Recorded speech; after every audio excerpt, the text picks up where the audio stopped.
Fighting extremism not with weapons, but with food. The World Food Programme says it's on the front line of the battle against terrorism in a race to get food to the world's most vulnerable before insurgents do.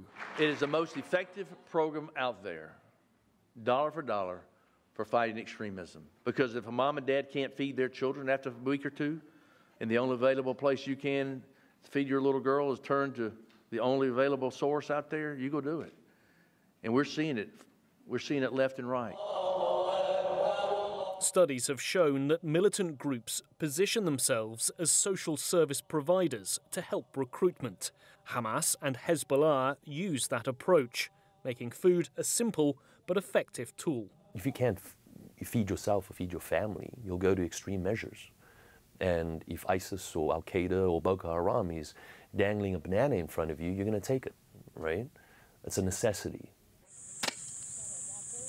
But while food insecurity can create fertile ground for extremism to flourish, some say it's only part of the problem, and that marginalisation is often a greater motivating factor for joining militant groups. If people feel that their food insecurity is as a result of actions to deny them opportunity and inclusion, then they might begin to take up arms against the state, against their fellow countrymen.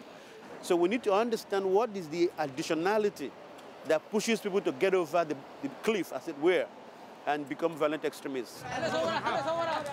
The WFP argues that its work is vital in helping international security. It's therefore concerned by the Trump administration's plans to cut American funding to the UN, feeling it has the potential to hurt US national security in the long run. The new head of the WFP, David Beasley, is a former US Republican governor, but he's going against the prevailing mood in his party, and he's now asking the US Congress to increase rather than cut funding to help famine-threatened countries like South Sudan, Nigeria and Somalia. Nick Harper, CGTN.